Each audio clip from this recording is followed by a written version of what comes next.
الحمد لله رب العالمين والصلاة والسلام على سيد الأنبياء والمرسلين أما بعد فأعوذ بالله من الشيطان الرجيم بسم الله الرحمن الرحيم يا أيها الناس اعبدوا ربكم الذي خلقكم والذين من قبلكم لعلكم تتقون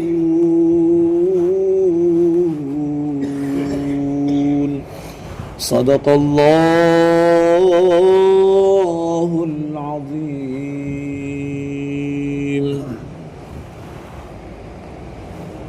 آئیے جس طریقے سے میں درود و سلام کے صیغے پڑھاؤں آپ بھی ان درود و سلام کے صیغوں کو دہرائیں۔ الصلاۃ والسلام علیک یا رسول اللہ وعلی آلک واصحابک یا حبیب اللہ۔ الصلاۃ والسلام علیک یا نبی اللہ وعلى آلك وأصحابك يا نور الله۔ نويت سنة الاعتکاف۔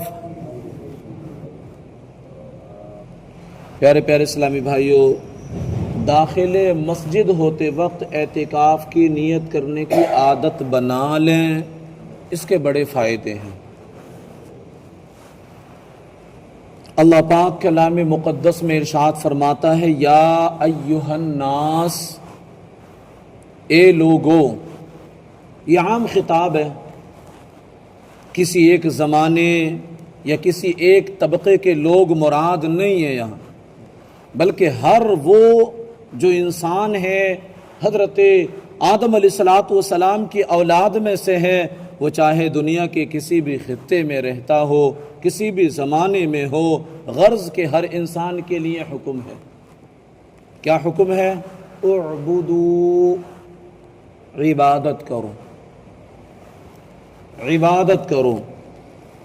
مفتی احمد یار خان نعیمی رحمۃ اللہ علیہ فرماتے ہیں یہاں لفظ عبادت کا وسیع معنی کیا جائے گا، بہت وسیع معنی ہے اس کا۔ یعنی اے کافرو عبادت کرو، یعنی ایمان قبول کر لو۔ اے منافقو عبادت کرو، یعنی مخلص بن جاؤ۔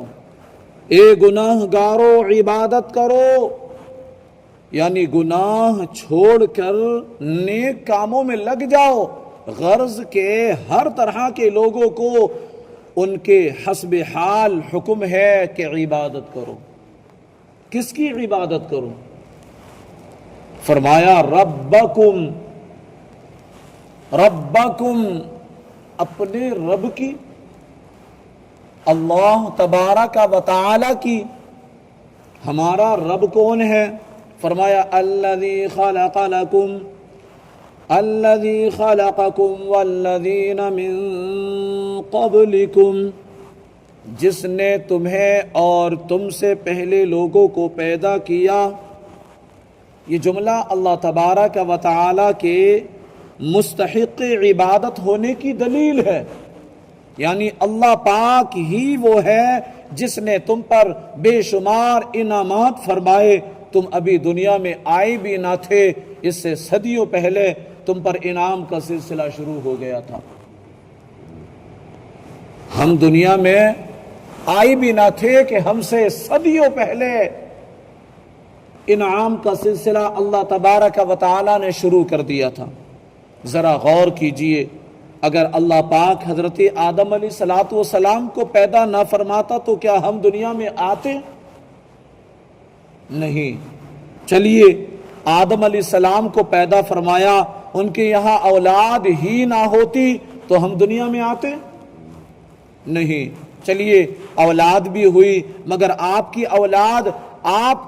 اولاد سے آگے ہزاروں کروڑوں اربوں انسانوں کا سلسلہ نہ چلتا تو ہم دنیا میں آتے؟ نہیں۔ چلیے یہ انسانوں کا سلسلہ بھی چلا، اگر ہمارے والدین بانجھ ہو جاتے، اگر ہمارے والدین بانجھ ہو جاتے تو ہم دنیا میں ہوتے نہیں۔ چلیے ہم پیدا بھی ہوئے، کتنے ایسے بچے ہیں جو پیدا ہوتے ہی مر جاتے ہیں، پیدائشی طور پر پاگل ہوتے ہیں، کئی ایسے ہیں جن کو پیدا ہوتے ہی آئی سی یو میں رکھنا پڑتا ہے۔ خدا نخواستہ اگر ایسا ہو جاتا تو کیا آج ہم ڈاکٹر، انجینئر، افسر اور نہ جانے کیا کیا پوسٹوں پر جو ہیں یہ بن پاتے؟ نہیں بن پاتے، نہیں بن سکتے تھے۔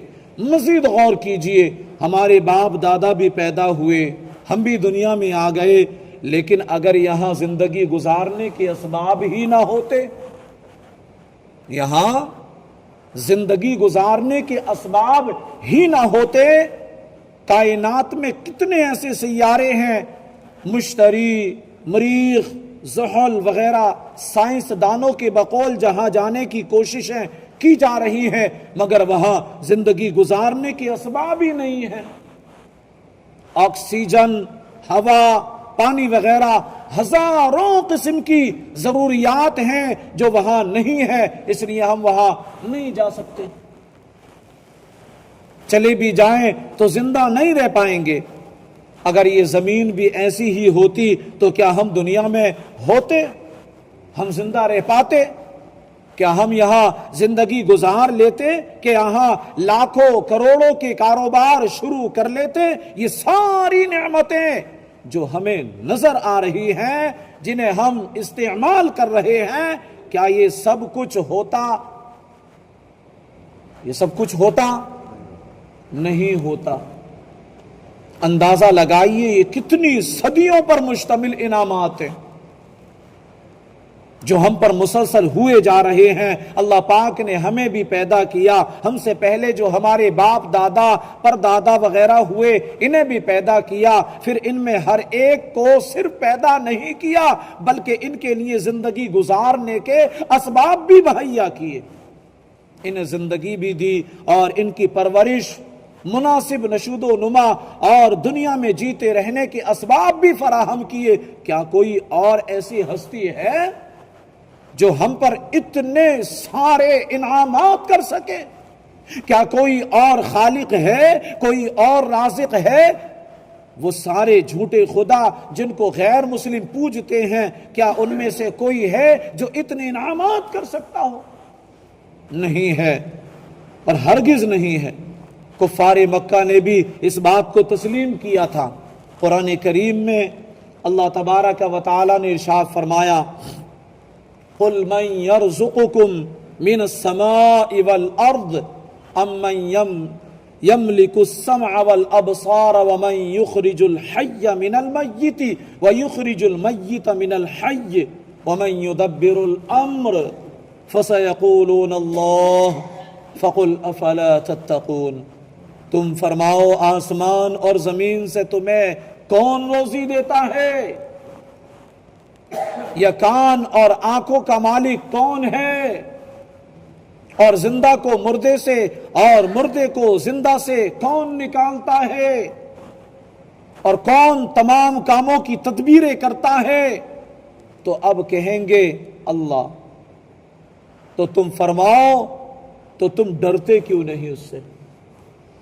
اور فرمایا فَذَلِكُمُ اللَّهُ رَبُّكُمُ الْحَقِّ، تو یہ اللہ ہے جو تمہارا سچا رب ہے۔ بعض نادان یہ بھی کہہ دیتے ہیں کہ یہ جو دنیا کا نظام چل رہا ہے یہ سب کچھ نیچر کے تحت چل رہا ہے۔ یہ کہتے ہوئے نظر آتے ہیں بہت سارے نادان۔ دنیا کا نظام ہے، ایک مخصوص مرحلے سے گزرنے کے بعد بچہ پیدا ہوتا ہے، پھر وہ بڑا ہوتا ہے، پھر جب اس کے اعضائے جسمانی کام کرنا چھوڑ جاتے ہیں تو وہ مر جاتا ہے۔ یہ بالکل بے وقوفی والی بات ہے۔ ایسے نادانوں سے صرف اتنا سا سوال ہے کہ ایک بچہ جو انسان کے ہاں پیدا ہوا، آخر وہ بچہ وجہ کیا ہے کہ وہ کسی جانور کے ہاں پیدا کیوں نہیں ہوا؟ یا ایک بچہ جو جانور کے پیٹ سے پیدا ہوا، کیا وجہ ہے کہ وہ انسان کے ہاں پیدا نہیں ہوا؟ کوئی تو ہے جس کا فیصلہ نافذ ہے، کوئی تو ہے جس کے حکم سے ہم انسان بن گئے اور بہت ساری مخلوق جانور بن گئی۔ بس وہی جس کا حکم چل رہا ہے، جس کا فیصلہ نافذ ہو رہا ہے، وہ خدا ہے اور وہی عبادت کے لائق ہے۔ ہمیں اس کی عبادت کرنا ہے، ہمیں اس کے احکامات کی پابندی کرنا ہے۔ آج شادی بیاہ ہوتے ہیں تو ہم جانوروں کی طرح ناچتے دکھائی دیتے ہیں، یہ تو انسانی طریقہ نہیں۔ آج جب خوشی کے موقع اللہ پاک ہمیں فراہم کرتا ہے، کئی ایک جگہ یہ دیکھنے میں آتا ہے تو جانوروں کی طرح چل پھر کر کے کھانا کھاتے ہیں، یہ تو انسانی طریقہ نہیں ہے۔ اگر انہی تمام چیزوں پر بات کی جائے تو بات کرتے کرتے شام ہو جائے، لیکن ہمارے اندر جو خرابیاں ہیں وہ ختم نہ ہو۔ ضرورت ہے اس چیز کی کہ جس خالق و مالک نے ہمیں اتنی ساری نعمتوں سے نوازا ہے، ہم اپنے اس خالق و مالک کی عبادت کریں، اس کی اطاعت و فرما برداری کریں۔ اللہ پاک ہم سب کو اپنے رب عز و جل کی اطاعت و فرما برداری کرنے کی توفیق عطا فرمائے۔ صلو علی الحبیب صلی اللہ علی محمد صلی اللہ علیہ وسلم۔ الحمدللہ رب العالمین، والصلاة والسلام علی سید الانبیاء والمرسلین۔ یا رب مصطفیٰ رسول کریم صلی اللہ علیہ وسلم کے واسطے ہمارے والدین کی، ہمارے استاد و پیر کی اور ساری امت مسلمہ کی مغفرت فرما دے۔ اے اللہ، کلام مقدس کی تلاوت کی، اس کا ترجمہ بیان کیا، اس کی تفسیر بیان کی، مولا اسے اپنی بارگاہ میں قبول و مقبول فرما دے۔ اے اللہ، ہمیں کلام مقدس کی تلاوت کرنے، اسے سمجھنے اور اس کے احکامات کے مطابق زندگی گزارنے والا بنا دے۔ اے اللہ، ہمیں نیک بنا دے، متقی پرہیزگار بنا دے۔ اے اللہ، تقوی شعار بنا دے۔ اے اللہ، تیری عبادت کرنے والا بنا دے۔ اے اللہ، ہماری عبادتوں میں خشوع اور خضوع عطا کر دے، ہمارے سجدوں میں لذتیں عطا کر دے، تلاوت قرآن کا ذوق و شوق عطا کر دے۔ اے اللہ، ہم سب کو تیری رضا والے کاموں میں لگا دے، تیری ناراضگی والے کاموں سے بچا لے۔ جھوٹ، غیبت، چغلی، بغض و کینہ، حسد، تکبر، ان تمام بیماریوں سے شفا دے دے۔ اے اللہ، ان تمام برے کاموں سے بچا دے۔ اے اللہ، نیک لوگوں کی صحبت نصیب فرما دے، نیک محافل میں شرکت کرنے والا بنا دے، نیکی کی دعوت کا عظیم جذبہ ہم سب کو عطا فرما دے۔ اے اللہ، خود بھی نماز کی پابندی کرنے والا بنا، دوسروں کو بھی نماز کی ترغیب دینے والا بنا دے، خود بھی تلاوت کلام اللہ کرنے والا بنا، دوسروں کو بھی اس کے فضائل و برکات بتا کر اس کی ترغیب دلانے والا بنا دے۔ اے اللہ، خود بھی گناہوں سے بچنے والا بنا، دوسروں کو بھی گناہ پر تنبیہ کرنے والا بنا دے۔ اے اللہ، ہمارے معاشرے میں خوشحالی عطا کر دے، بدحالی کو دور کر دے، ہمارے معاشرے سے تمام تر خرافات کو دور کر دے۔ اے اللہ، ہمارے معاشرے میں مولا سنتوں کی بہاریں آ جائیں، ایسا کرم کر دے۔ اے اللہ، ہمارے معاشرے کا بچہ بچہ نمازی بن جائے، ایسا کرم کر دے۔ اے اللہ، مسجدوں کا نمازی بن جائے، ایسا کرم کر دے۔ اے اللہ، قرآن کا قاری بن جائے، ایسا کرم کر دے۔ اے اللہ، ہم سب کو نیک، متقی، پرہیزگار بنا، رسول پاک صلی اللہ علیہ وسلم کی سنتوں کا عامل بنا۔ اے اللہ، ہماری دعاؤں پر اپنے محبوب کریم رؤوف الرحیم علیک التحیۃ والتسلیم کے صدقے طفیل رحمت کی نظر فرما دے۔